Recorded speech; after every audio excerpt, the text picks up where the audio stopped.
sex work, suicide, depression, being queer. These are all heavy-duty topics that are explored in a delightful new book called Rebel in Venus by Marissa Alma Nick. And you get to meet her to explore how and why she wrote this powerful book. Welcome to the Goddess Power Show with Elizabeth Ann Atkins, the podcast exploring traditionally taboo topics as a portal to your power to live bigger, better, and bolder, and manifest your heart's wildest desires. So welcome, Marissa. Hi, thank you so much for having me, Elizabeth. I'm thrilled that you're coming to us from Miami, Florida. It's very hot right now, and your book is hot. So, Marissa, you have a fascinating story. You never even intended to be an author. How did this book come about? Yeah. I think three things happened at the same time for me in 2019. Up until that point, I had been choreographing and dancing professionally. That's all I had ever done to make money. That was my career. And I was performing December 2019. And my meniscus tore, my lateral right meniscus, which required instant surgery. When that happens, you can't even stand on your leg. And I had never, thankfully, had an injury before. So that in itself was humbling. It required surgery, and I knew I'd be in crutches for 2 months. 2 weeks after the surgery, the emergency surgery, then my best friend, she killed herself. And then 2 months after that, the pandemic started. And those three things especially shook me. I'll use the word shook me. And I was really in a place of sinking into my own depression from all of that. In all honesty, I was even considering taking my own life. And, fortunate for me, the support system I had helped me toward therapy. And while in therapy, I started writing again.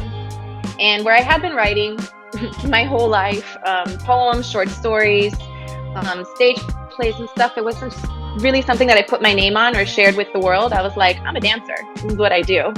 But I keep saying, when you lose everything at once, it sort of makes you fearless. And so that, along with what was happening in therapy, I just kept writing. I kept writing. And I finally shared it with somebody who encouraged me to take my side project a little more seriously. And one thing led to another. And now I'm an author. Wow, excellent. And your book came out during Mental Health Awareness Month, which is May. And can you talk about the themes of mental health that are in the story? Yes. Suicide's definitely very prevalent. Experiencing the loss of somebody to suicide and the ripple effect that can have, as well as being somebody who's considering suicide themselves. I don't even know if general is the right word, depression and anxiety, coupled with also untreated PTSD or untreated PTSD. And so those are the mental health themes that are written through the story between Layla, the main character, and also her best friend, Maria. With the idea of mental health, one of the things that really stuck with me with the experience of losing my own friend to her depression was the feeling of her being a burden. This is a thing I remember her saying, and was actually in her note. And so I was really kind of motivated to figure out how I could write a story about somebody who is maybe dealing with all of these things, and not that they have to change and become a whole different person, but how do they live with those things, accept them, and see themselves as a hero rather than a burden, so that they can maybe do the transformational work that they might be, desiring somewhere deep down in there, but not that they have to be somebody else. Yeah. So the transformational work, you've achieved that through therapy, right? Yeah. The last few years I've been and continue to stay in therapy. I'm not doing any more the trauma work that I was doing very seriously 2 and 3 times a week, heavy for a year. Wow. Because even before that, well, not before, but yes, before those things happened that I told you about, I had also been dealing with my own sexual trauma that had happened since I was a child. Mm. And so that, you know, this idea of, I guess, I think I just lost my train of thought. Oh, it's okay. You were talking about how therapy has helped you cope with heal from childhood sexual trauma. Yeah. So that, I mean, that in itself took about 6 to 8 months to really break through that first layer, and then even start to deal with the trauma that I had in the present moment, right? Like my leg, losing my friend, the pandemic, a trauma we all experienced together, and friends.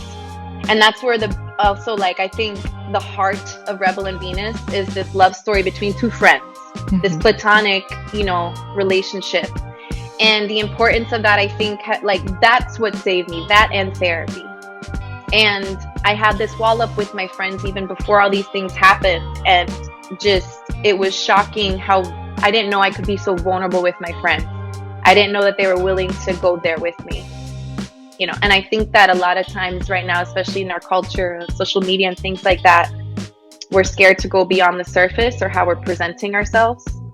And there's so much power in just having a conversation with somebody, whether they're your best friend or not, and just finding this solidarity. It can make you feel less crazy and willing to even, like, take the next step, because it's not just you. You're not, you know, you're not losing your mind out here. Yeah. So this is sort of an offshoot of the stage show that you created called Rebel in Venus, and you are a performer, a sex worker, correct? Yes. I was stripping for 3 years in Miami, and I did it for a year in LA when I lived in LA. What was that like? Well, to be honest, LA was like PG, like a Disney movie compared to Miami. I think a lot of cities in the strip club world are very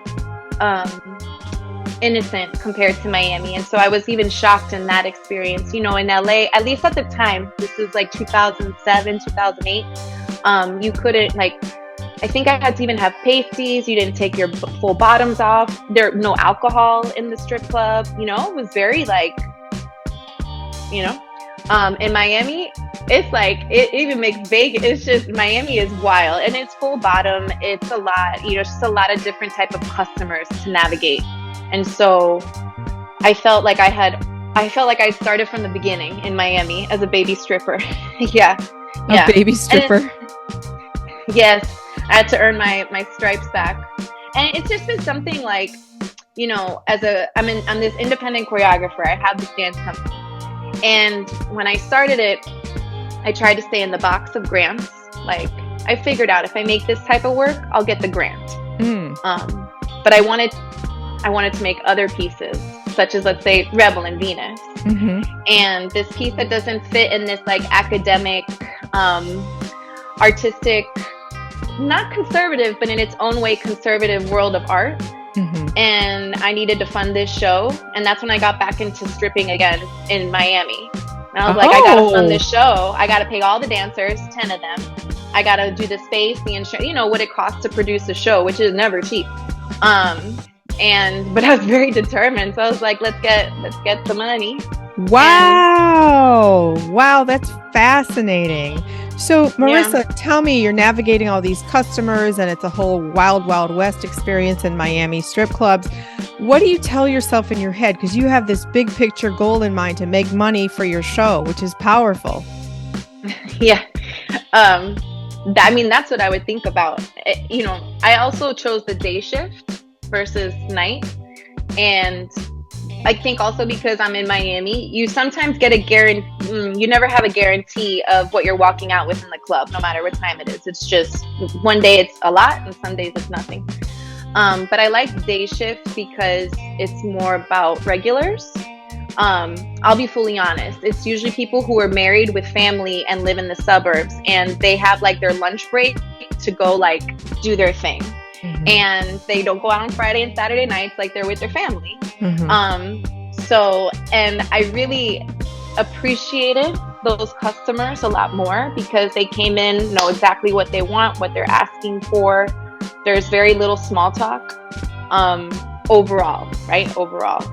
And you learn too about, like, it's never just this basic lap dance. It's oftentimes with the day shift, very specific fetishes and kinks that like hold me like a baby and let me call you mommy, or kick me in the balls with your heels, or let me suck on your heel, you know, sit there still and I want to brush your hair, and like things that you may not expect. And oftentimes too, you learn that these customers have either tried in the past and it wasn't successful, or they're scared to, like they've been like kink shamed.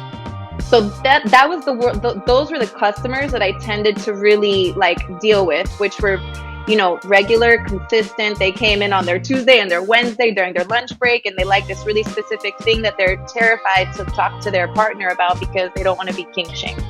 Wow, kink shamed. Fascinating. Yeah. Okay. Yeah. Wow, that's a whole nother show. Yes, absolutely. Wow. Oh my goodness. So Marissa, a major theme of this show is empowering women to live bigger, better, and bolder by exploring taboo topics. So you're certainly doing that with us on multiple levels. And it's just fascinating to get a peek into the life, because for people who've never been a stripper and never experienced, it's a very psychological dynamic that you have to engage in. And I love that you did this to finance your show. So tell us about how you succeeded with that. Determination, because it wasn't easy. You know, I think fast cash jobs they don't exist. It's not fast cash. That's not what stripping is at all. You definitely are there for 7 to 8 hour shifts, and you hope that your time was worth it, because there is no guarantee. So there were days where I was like, what am I doing? I was just here for 8 hours and I left with like $50 after tipping out, you know? Yeah. And then there were days that really made it worthwhile. And I think what also helped is at that time, like what Rebel and Venus started as, you know, I was just starting at that time in 2018, when I started the show. Making Rebel and Venus the show, Me Too had happened, you know, and I think for a lot of women, this sort of like internal dialogue was happening, like what kind of happened with me too, you know, to literally use the phrase. And that's what was happening with myself. So I could not talk about it, and it made its way into the studio. And, you know, I think the challenge to bring what I was experiencing at the club simultaneously with the stories that the dancers and I were sharing with each other. Mm-hmm. Like it just was motivating in itself. It hit me over the head so hard. I remember one day we were in rehearsal and I was just feeling in such an emboldened place. And I was like, you know, one time I was dating this guy and I kept it very soft too. And I was like, I just woke up and he was like, you know, like pounding me from the back, he didn't wake me up. And there's 10 dancers in that show and every girl said, yeah, me too. That happened to me. Like very casual. Like, you know, you're just with a guy and, you know, you wake up and it's like, you know, he's just inside you, like going for it, didn't even wake you up. And we had this whole 3-hour conversation instead of rehearsal, trying to understand ourselves. If what happened, was there something, why didn't any of us say something? Why did we just lay there and let it happen? How did they not know to ask? Like this whole conversation spiraled. Wow. And that's really where like the show mode, like I just had to make this show, this work that didn't feel like a lecture either, you know, but like, how do we have this conversation about what's happening? Uh-huh. And so like the show, the strip club has so much sisterhood. Like there's what's happening on the floor and then there's what's happening in the back. Uh-huh. And the conversations that are happening back there too are so transparent, you know, it's sometimes heartbreaking and also inspiring, but it's so real. And so I think that's what storytelling does, or a good book or a good movie or a good show, is like give people access to a world they don't know. Mm-hmm. And that was really important to me too, because my experience of being a stripper and in sex work, there is heartbreak and trauma. I think with everything in the world, there's good and bad, right? There's mm-hmm. up and down, black and white. Mm-hmm. I learned so much about myself, about the boundaries that I didn't have about things that had to do with me and not the strip club and not the customer. So I found myself emboldened, you know, in the club, especially knowing that this whole show and all these girls were gonna get fed, Mm-hmm. you know, because Yeah. of that. Yeah, I think I went a little tangent, but yes. Mm-hmm. But that's so amazing. So you're creating these sort of vessels for healing for women to talk about topics that are so taboo and hurtful, traumatic. And so you really are a healer in that you create these spaces and then you create this art that does the same to stimulate the dialogue. Do you agree? Yeah, it feels like a lot when you say it, but yeah, that's Yeah. you're like, whoa. That's what it sounds like to me. I know writing is extremely therapeutic for me as the author of 40 plus books. And also as a publisher, the act of writing it purges you. And then the words that you share with other people heals them because it holds a mirror up to them to explore their own issues, just like you did in your dance rehearsal. Yeah, exactly. Mm-hmm. Yeah. So how is your book being received? Are people saying, wow, I saw myself in this story. It really helped me connect with my own issues and heal? Yeah, actually, I wasn't ready for it because maybe in the world of dance, people don't say as much to you afterwards. It's like, you kicked your leg nice. So I've never experienced this sort of feedback with art. And at first, it really scared me because it was the people who were coming up with the signings or writing me with that it exactly what you said. They saw themselves in it. It awakened something in them, and then also they share some things. Not everybody, but I've noticed that people feel safe, I guess, when they have met me or write me and share something that they found similar to what they found in the book, you know? Oh, the part about you holding your backpack straps, that reminds me of when I was this age and this thing happened to me too. And that's where I had to really breathe through it because I wanted to not disrespect people's trust, you know, because that's heavy information to receive, especially when you don't know somebody. But at the same time, it's like, well, I think I really did a cool job because they feel like my friend already. Yes, you know? yes. I love that. So Beautiful. It's very moving. Yeah. Mm-hmm. It's also, you know, it's like, shit, this is like, it's not surprising. But I was like, I knew it. I knew that there's not going to be one girl or woman, whether they're queer or not, because, you know, but there's not going to be one girl or woman who doesn't read this book and find one part of them in that. And that truth is hard to swallow, but I think why we need books like this and movies and conversations, so that one day,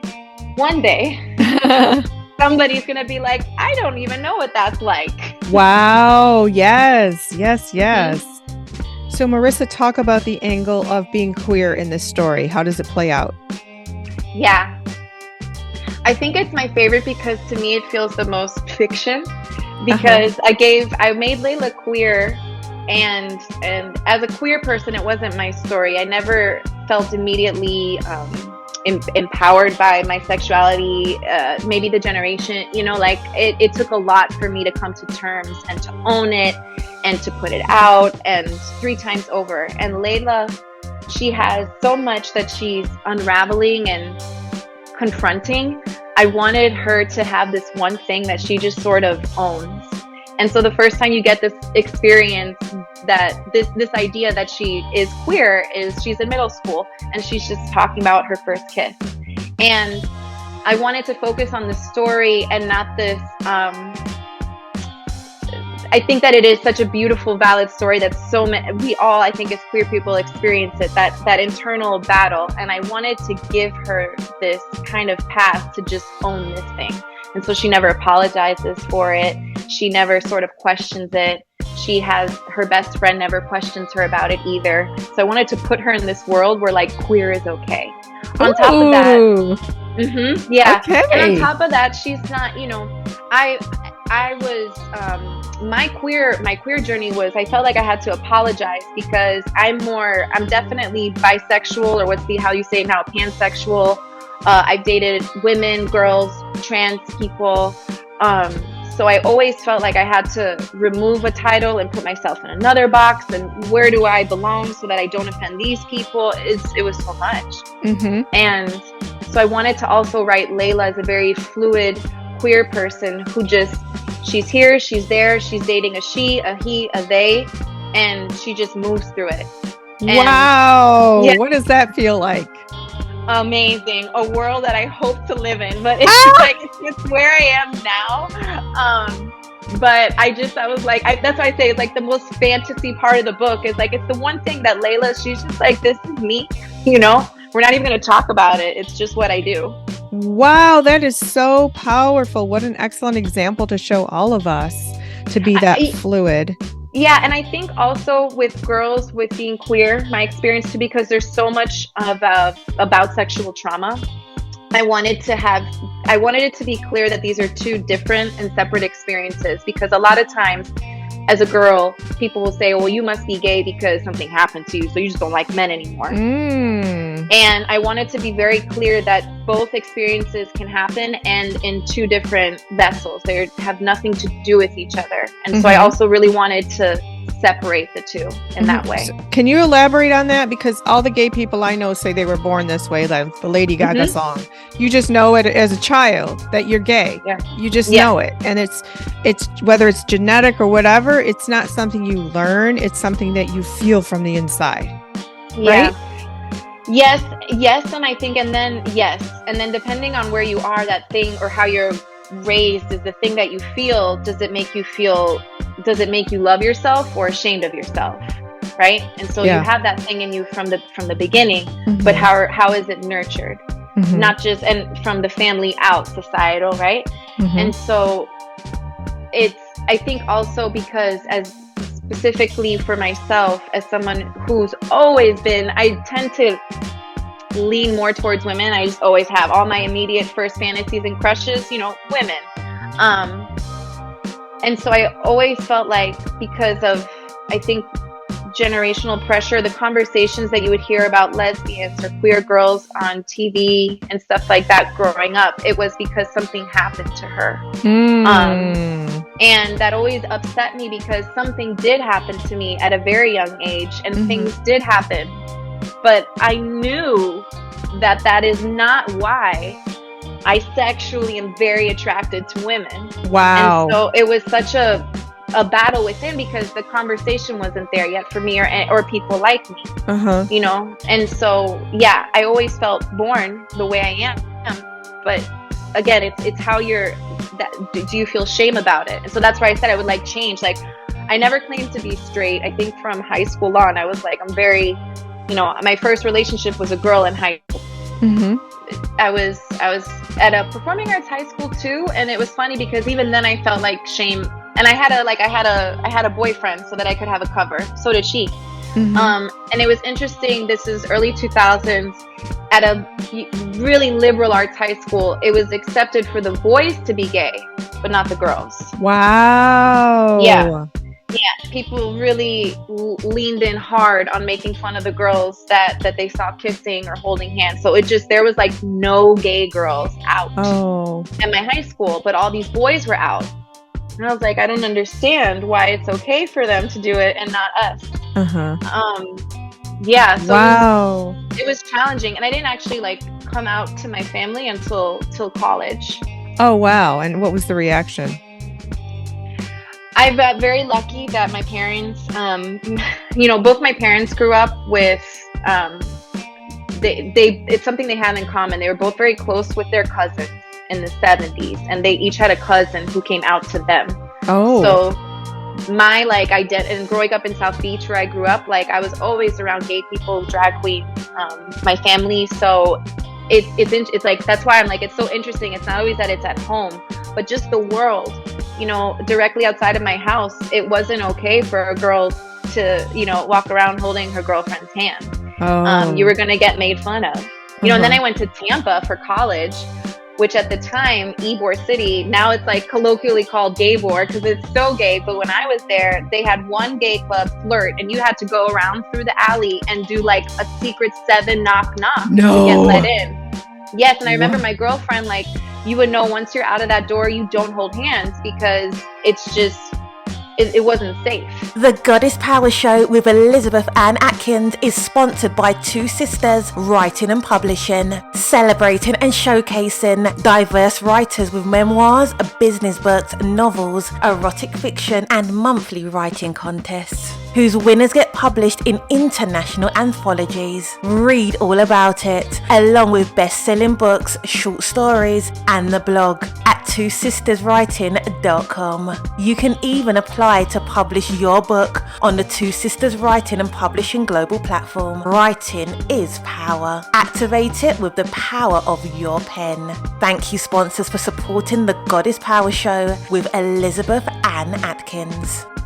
You know, I just felt empowered that I had it like I am who I am, so I had to say something. Mhm. But it was still very scary because of where I was, especially in just, you know, the world that, you know, we still lived in. And that's actually why I moved to LA, because the L word. I was like, I'm gonna go to where the lesbians are safe. Like, Wait, you moved to LA because of the L word? 100%. I watched like on DVD. That was my blockbuster like every weekend, and I was like, they're so safe, like they're out. And as soon as I graduated, I moved straight to LA, right to West Hollywood. I had like no dancing jobs, like no agent. I was like, I'm gonna go there.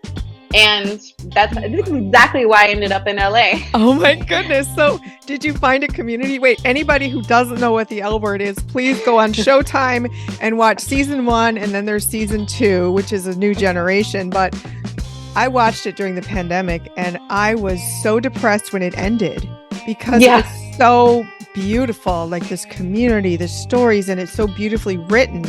Oh my gosh, please watch the L word. You are just going to be enchanted. You're going to have your crushes. You're going to be like rooting for people. You're going to not like certain people. And it's just so freaking good.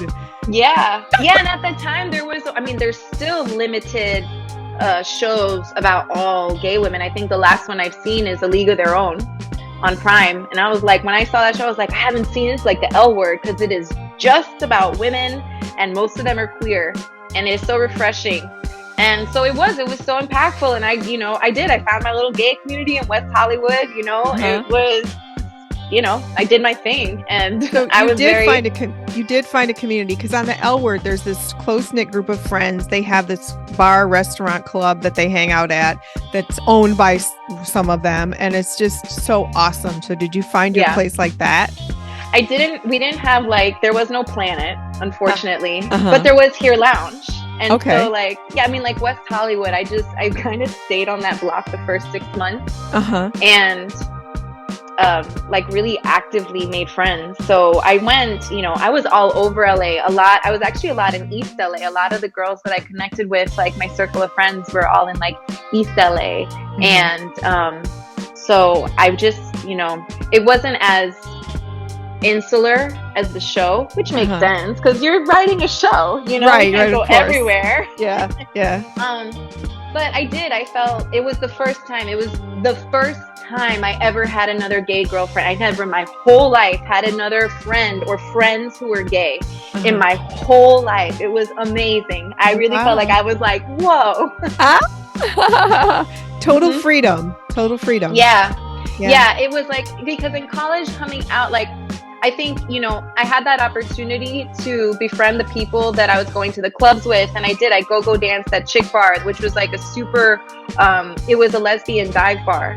But I was still so isolated. I had my girlfriend and then I had my straight friends in dance. I was so scared to like get in there. So LA was just like, I was like, I'm getting in there. I want to get on the chart. Oh, fun. Okay. Yeah. That's wild. So that must have been such an affirming, liberating experience for you for the rest of your life that you had that. Absolutely. Very grateful for it. You know, it's, I wish there was, and even still, it's, you know, I think that it's hard to find that, you know, in Miami. And I don't know, I think also Florida right now is a very tough place to be out and gay. It's challenging. So I've noticed in the last year, you know, it's like Not that people are going back into the closet, but people are literally moving. And I get it, you know? So I'm in a place where a lot of my friends, I have such a strong queer community of friends here, and most people are moving or planning on moving. So it feels like this weird exodus. I'm like, oh, my gay friends were all like leaving. And I get it, because it's, you know, it's challenging. I don't think anybody's unaware of what's happening in Florida. So it comes to a point where you're like, I mean, what am I going to do in the future? So people are moving.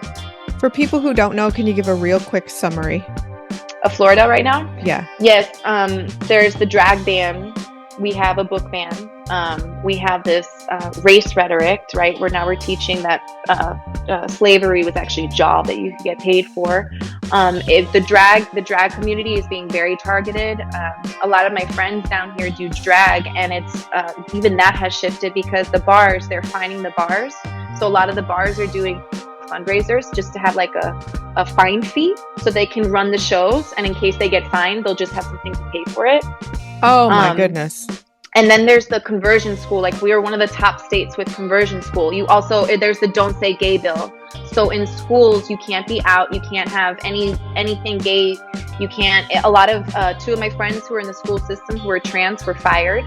Oh yes, the one principal was not excited, but seemed like they could finally do something they wanted to do. My other friend who was teaching in another school, their principal seemed very heartbroken about having to let them go. They just didn't know how to navigate around all of these rules, because that one friend of mine is mid-transition and didn't want to, let's say, go back in the closet.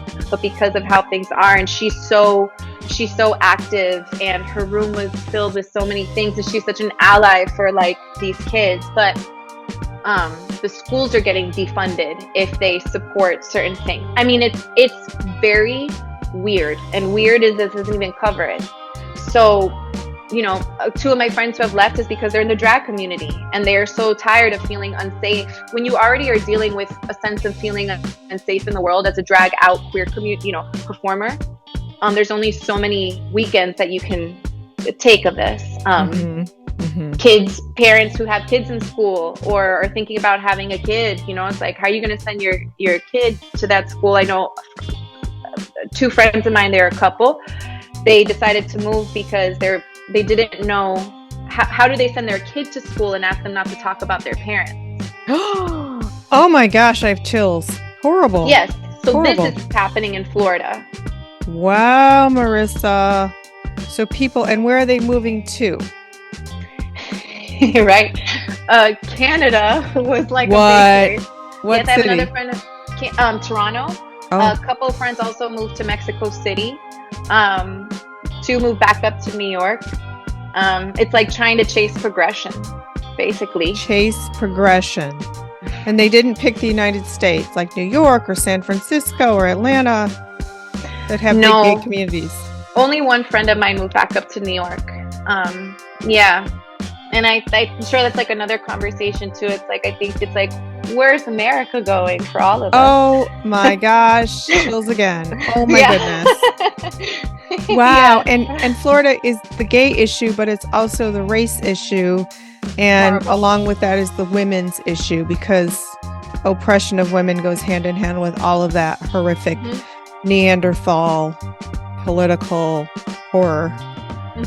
So, wow. Oh my gosh. You know, it's like an interesting anecdote about this though, quickly, is some of the girls that I used to teach in dance, you know, they knew I was writing the book, and they're seniors in the high school, and they wanted the book. So they got the book, and then they took a picture of themselves in their high school cafeteria with the book. They sent it to me, and then they sent back, please don't share this on social media so that we don't get in trouble, or our teacher. Wow. Because that was my next question. Has the book ban affected your book? In the way that I can't put it into a school, where I would have wanted to before, and libraries. It's hard to get this book into a public library in Florida or a public school. Okay. And I would have been able to, and I would have wanted to, especially with the right, you know, I would have had to do a new cover for an adult content. What's the sticker that you put? But it's. I'm not allowed to. At this point, I can't even try. So it wasn't officially banned because I didn't push it into the schools. Oh, I was asking about the book ban and how it affects you, and you were sharing schools, libraries, Have you had any book signings where you've been confronted by any haters? Luckily, no. Okay. Luckily, no. And I've also in Florida have targeted really specific, not just in Florida, all the bookstores that I've been targeting are very, actually I found a list. It was for like 2021, maybe. Oprah put out a list of bookstores that were queer and feminist friendly. And I remember I started, I'll send it to you. I started with that list and it really, I was like, I need to think like this just because of where I go with in the Q&A or depending on what chapter I read. I wanted to make sure that I felt safe. So far, no, I haven't had any issues. And where I did the release at Books and Books, they were amazing about having, I think they've just gotten used to this, but they made sure that they had just general security anyway. Okay. Good. Yeah. Good. Yeah. Again, it's Florida. It's so weird that you have to think about those things. I know. So we have an author. We just published. It's a bestseller. None Better. She's a former Catholic nun who married another nun. Amazing. It's called An Amazing Love Story. It's so good. Oh my gosh. And she and I are writing 2 books together, actually. And one is about being open and living freely as a gay person. And another one is about religion. But she's been at events at the library and people have confronted, haters have confronted her. But the more overwhelming number of people have been those who feel affirmed and celebrated and courageous to come up to her and say, that's my story, or you helped me so much. So hopefully you are getting lots of affirmation like that from people who say, whether it's the PTSD, the suicide, the friendship, the sex work, the all the mental health issues you explore, the pandemic, all the things, hopefully those are helping people.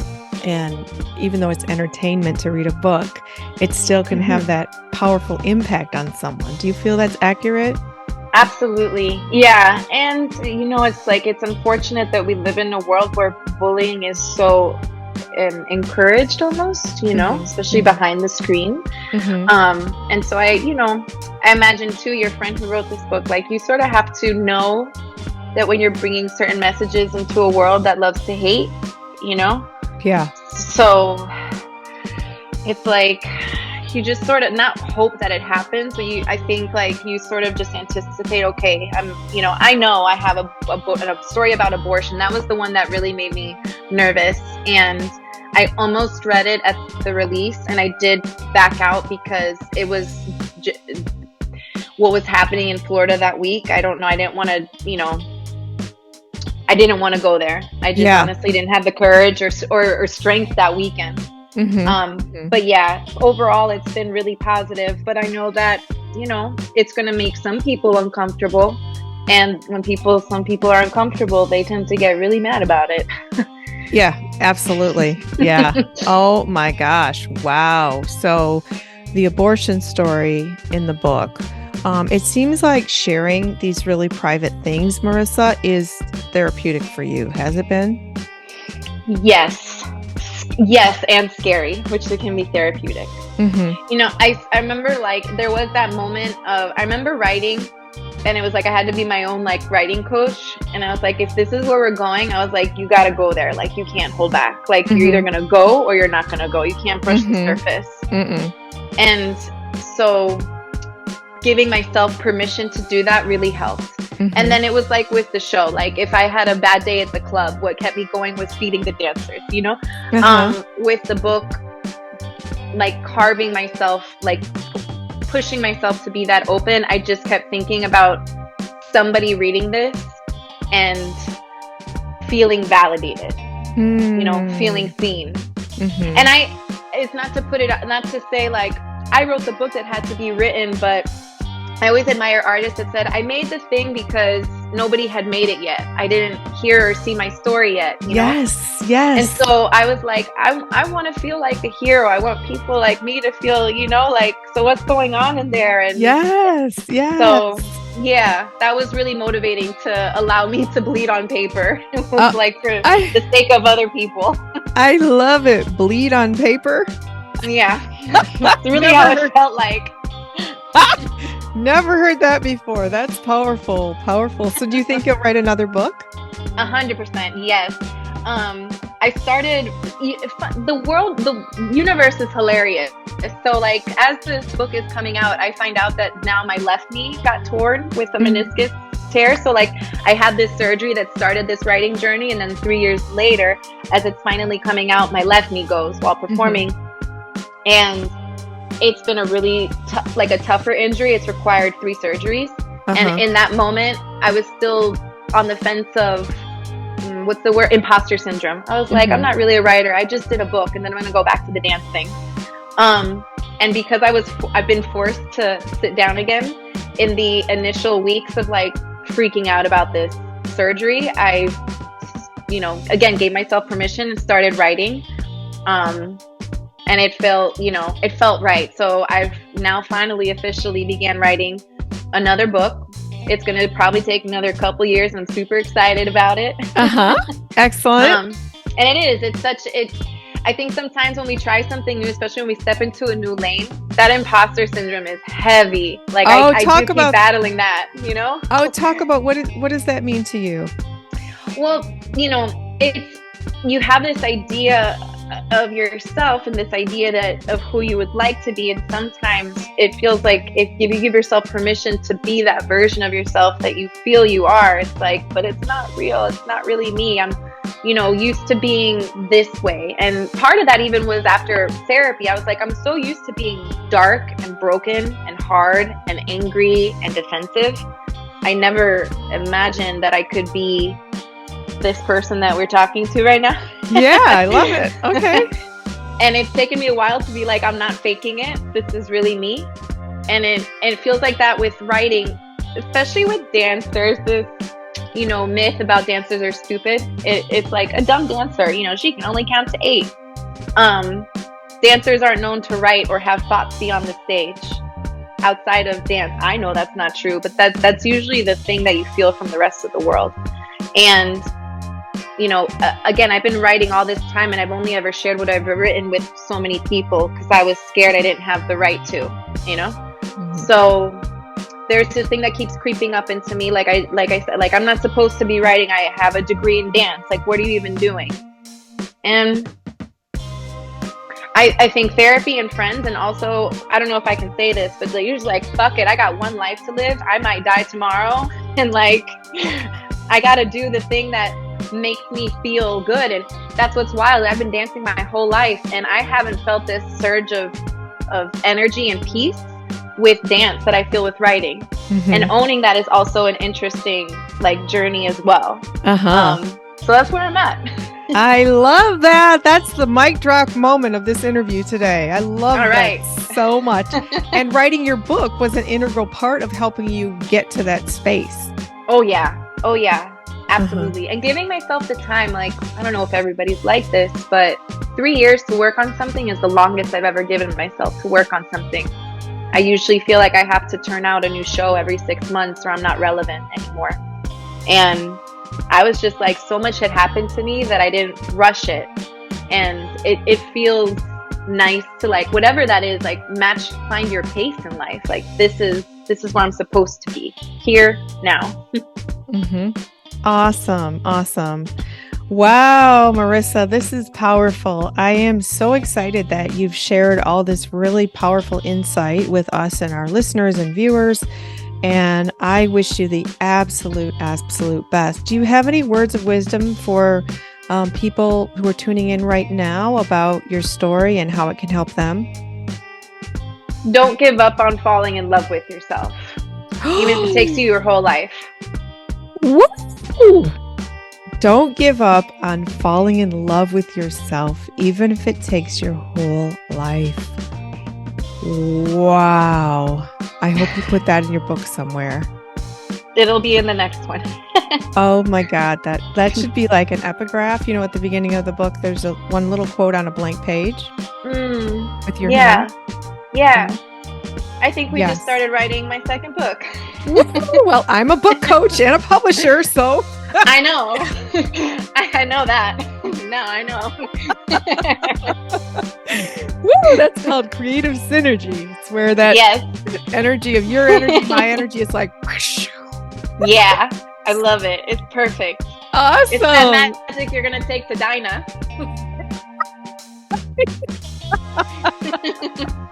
Which I also learned about on the L word. Oh, me too. Yeah, I didn't know. I got to LA and I was like, I got to get to the Dinah Shore. I got to get to Palm Springs. Like, how do I do that? I had a list. Yeah. So the Dinah, for those of you who don't know, the Dinah Shore Weekend, or the Dinah, it's the biggest women's festival in the world for queer women. Mm-hmm. And it's pool parties, it's DJs, it's networking, it's fun, it's just an extravaganza of freedom and liberation and right? How is that how you would describe it, Marissa? Oh, absolutely. There's nothing like it. It's like validation to the next level. Uh-huh. It's just so affirming, use that word, and it is. And it's fun. It's like I don't know, that you feel like sometimes you're walking around with like a turtle shell to make sure you're okay. Like, did I do the right thing? And there you're just like, no turtle shell. Like, everybody's here and queer and we're good. That is awesome. Oh my gosh. So yeah. Are you going to have a book signing there? At Dinah? No. We talked about, it's not that type of place. Like, they don't really have the space for that. That weekend, though, why I'm not going this year, I'm going to be at this really amazing bookstore in New York City, Blue Stockings, which is queer, trans, and sex worker owned. Ooh. Yes, so I was really excited about that. I saw that Elliot Page did a reading with their new book, and I was like, what's this store? Because I was like, what do you mean? It's queer, trans, and sex worker owned. Wow. Yes, I'm doing a reading there. And I'm not doing a reading until then because of this surgery that I just had. I'm on the crutches for a little while now. Right. Excellent. Yeah. Oh my gosh. When is that book signing? The 22nd, September 22nd at Blue Stockings Cooperative. Okay. Send me the information so we can put it in the description box for the podcast and the video on YouTube. Yes. Okay. So absolutely. People can follow you. And also, everybody, I'm going to put her information on how to contact Marissa and her social media pages so you can follow her as well. And also, of course, a link to buy the book. Yes. It's funny, like where you said haters, I was like, I think I have an online hater because I recently had to restart my social media because I had somebody report that my content was inappropriate, which it actually was. Like, it wasn't. I was fully clothed. Okay. But it's interesting because of, I was pushing a lot of the topics from the book. And so it's just funny how, that just dawned on me because I have this new social media platform. And the reason I had to start over was because I think that's where, I got come for was online and, report. Oh, okay. Wow. Yeah. Interesting. Well, I'll follow you and support you and help you build that back up, okay? Thank you. Yeah. You're welcome. So Marissa Alma Nick, author of Rebel in Venus, dancer extraordinaire, free woman living her life to the fullest, open, out, happy, joyous, healing, and serving as an example for you. Marissa, thank you so much for joining me, Elizabeth Ann Atkins, here on the Goddess Power Show. Thank you, Elizabeth. Thank you so much. You're welcome. This has been an absolute delight. So I wish you the best. Thank you. You're welcome. Is the Goddess Power Show with Elizabeth Ann Atkins, inspiring you to live bigger, better and bolder and manifest your heart's desires? Then please subscribe, rate, review and share the podcast to help more women experience these life-shifting ideas. You can also watch the Goddess Power Show with Elizabeth Ann Atkins on YouTube. You'll find the link at thegoddesspowershow.com. While you're on the website, read the blog and see how Elizabeth's retreats, guided meditations, and erotic writing courses can help you activate your female superpowers and make magic happen in your life. Enjoy her sexy novels and don't miss her latest book, The Biss Tribe. Activating Your Goddess Power by Elizabeth Ann Atkins. Find it all at thegoddesspowershow.com to rock your realm from a throne of power, wearing a crown of confidence to manifest your heart's greatest desires. Remember, Goddess, you have the power.